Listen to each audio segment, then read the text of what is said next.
real cases before a real judge. And now, enter the courtroom of Judge Mathis. Plaintiff Jenny Richardson says right before she married the defendant, he cheated on her with his ex-girlfriend.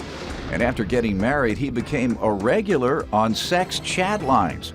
She's suing her ex-husband today for rent, bills, and a fine. Defendant Robert Trevette admits that he cheated on Jenny, but insists it was a year before they were even engaged. Robert says Jenny was his first love, and he's countersuing for emotional distress. Start with you. First off, the defendant and I were married for almost 3 years.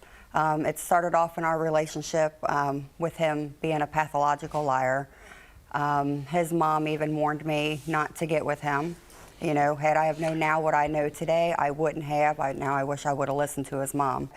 He cheated on me with one of his ex-girlfriends in my vehicle. How long after marrying? It was before. Okay. It was shortly before. Your Honor, that was probably about a year before we was even engaged to be married. All right, go ahead. We were together. So he lied. When we first got together, he lied to me about being in the Army. Told me that he was in the Army, that he was home on break. I also found out that that was a lie. You know, he also called sex chat lines while we were together. That's a lie. How do you know that? You were? I found him on my phone bill. Oh. So he did call sex lines while we were together. Okay. Of course, at the time, he denied it. What else? He stole $1,000 from me. A freak, a thief? Pretty much. A liar? What else? Stole what again? He stole $1,000 from me. $1,000. He was the only other person besides myself that knew where the key to my safe was. Right. Now, it doesn't get any worse than that, so I'm going to move on, man. You can't be anything more than a freak, a thief, and a liar, so I hope not. It doesn't get any worse than that, does it? No. Well, All yeah, right. kind of, a little bit. One more thing. What else? Okay. The reason I did kick him out was my daughter was assaulted. Okay, you kicked him out. Yes, I did. Hopefully he didn't assault your daughter. No. But I'm going to allow him to give some background, then we'll get back to you kicking him out. Sir? All right, everything started out good, right? I honestly thought she was my first true love, right? Well, it all started out to where I was being treated like a child, more or less. Had to ask for allowance, everything else. You know, the day that she put me out, she admitted to cheating on me. I couldn't tell you how long ago it was, how long ago, you know, the relationship with this other guy was going on, but she ain't even waited 24 hours when the bed was cold. Did you want to address these things she alleged about you? Being yeah, actually, yeah, I do. Con man, if you will? Yeah, sex chats, I never made any calls like that. I didn't have to, I had her. All right, ma'am. Tell me about putting him out and how he owes for rent, bills, and a fine. Okay, I put him out. Like I said, my daughter was assaulted. It was something that should have been kept in to close family members. And Mr. Trevette went to his place of employment and was talking about it to other fellow employers. I confronted him about it, told him, you know, look, this is personal, family, it needs to stay at home. This is not something I want my business out there. Mm-hmm. His boss, who just happens to be one of my best friends, had called me the next day after I had taken my daughter up to the police station to make her formal complaint, and told me that Bobby was at work the day after and was going around work telling everybody about it. So after he had already been warned that, look, this is something family, it's personal, it needs to stay at home, you know, once again, he went back to work and was talking about it. You all were married at this time? Yes, sir. Mm-hmm. So that evening, when I got home that night, that is the night that I put him out. Okay. Tell me that date. February 3rd. All right. And what has happened since then? Well, since then, I have a lot of, he stalked me pretty much. Nonstop text messages, you know, please, I love you, come back to me, you know, I can't live without you. All right. And how does he owe you for the rent, bills, and a fine? When he and I first got together, he was shortly after staying at the house, and I had told him that, you know, I'm a single mom of 3 kids. I can't afford to do this on my own. If you're going to be here, you're going to have to pay me rent. We agreed that he would pay me $100 a week for rent, which at the time he didn't have a job, told me he would find a job, And to this day, I still haven't gotten a dime of that money. All right, and the bills and a fine. As far as the bills, after I had kicked him out, I started getting bills in. And I tried explaining to him that he still owed me money for bills, that when you get bills, they're billed a month behind. So all the bills that I got in February were actual bills for the month of January.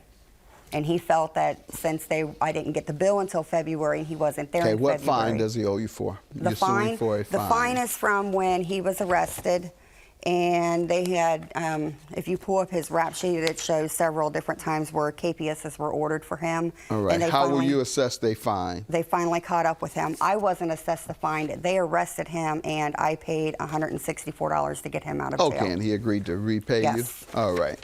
Sir, let me hear your response regarding the rent, bills, and the fine. All right, the rent, I wasn't even living there. I had a studio apartment at my mother's house. The only time I really stayed there is when she had to be rushed to ER that night because she was in so much pain. And then as of the fines, we were married at the time. Every last penny that I had went inside her bank account.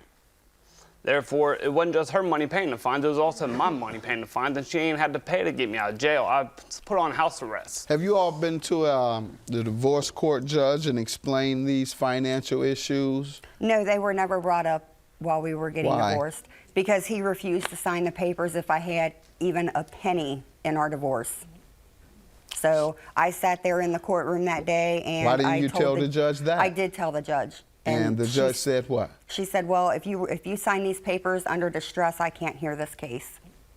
And I told her, okay, well, then I signed them not being under distress. I'll just take him to small claims court. All right, ma'am. You did everything wrong. If you don't file your financial claims during a divorce, your rights are waived. And you're essentially saying, I don't want anything, whether he extorted you into saying it, whether he made you do it. So-called sex chat lines while we were together. I have to lie. How do you know that? You were I found them on my phone bill. a freak, a thief, Pretty much. a liar? Plaintiff Jenny Richardson was married to the defendant, and she claims he's a pathological liar who often called sex chat lines. With regard to the divorce judgment, it did not address the assets at all? No, In the sir. division of the bills, because as he says, those are joint assets. Now, the rent that was accumulated prior to your marriage was not a joint liability. That was his liability to you, but that should have been addressed during the divorce. Anyone have any information or a copy of the divorce decree? Let me I do have right it. here, sir. Thanks. And how much was it prior to marriage that he failed to pay on the rent, ma'am? $2,700. And you never lived with her prior to marriage? No, like I said, the only time I stayed Do there. you have any evidence that he lived with you prior to marriage? Yeah, All right, come on up, ma'am. Hi, State your name. I'm Jackie. What do you want to tell me? Basically, I was there the day that he agreed to pay her. She was my boss. We worked together. She basically invited me, because he wanted to live with her, like stay there because he had nowhere to go. And She invited you to do She what? invited me to be a witness to her saying, are you going to pay me the $100? I don't believe that. Nobody contemplating moving their man in. They're so No. in love, they want to move their man into the household. Exactly. But when he comes over there with his clothes, you want to call a witness. Hey, come over here and witness him saying he's going to pay me. If you distrusted him that much, ma'am, you should not have well, no, moved he him was already in. staying there at the I time. don't believe it, ma'am. I'm going to read the judgment. And it says, both parties shall maintain ownership of any property, accounts, vehicles that are in said possession. The judge even tells you 3 years from now, you're not going to come back in the courtroom and say, I forgot we had another marital debt that he owes me. He told you. He said, does he owe? How much does he owe? How much do you want? You said nothing. He says, don't come back in here asking for something. Later on, after you've told me, what did you say? I'm not. I'm going to Judge Mathis. No, you're not.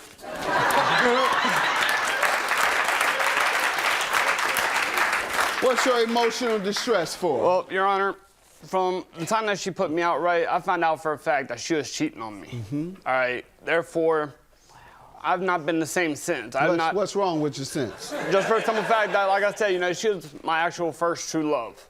All right, I feel that I'm not able to give myself to another woman. How long ago was it, sir? It was a year ago that I found out for a fact that she was cheating on me. When she put me out, she admitted that she was up there at the dude's house. Therapy? No, I have not, Your Honor, because I'm trying to get my life back on track. Right. You can't be that bad, otherwise you'd go for therapy or something of that nature, sir. Both your cases are dismissed. Have a good day. Me, I realized that it ain't worth being with a gold digger. And then to sit there and say that I broke your heart, that I was your true love, that you can't be with anybody else. Did you not tell me that your girlfriend was knocked up? No, I did not. But Really? then again, it doesn't help for the fact that, you know, you had your husband now tell me that if he ever saw me again, he was going to break my jaw. Yeah, I did tell you exactly. that. Exactly. So, Yeah, that's 'cause menacing. That's one of the times, you know, when you want to keep sitting there texting me and harassing me. All After right. I told you Hold to up. leave me alone, don't I bother text you and me. harass you, it but, took him telling you to leave me alone or he was going to break your jaw. I text you and harass you, right? But then again, you know what? Who met up with who on Field Dirt? On who kissed who at Jackie's friend's house?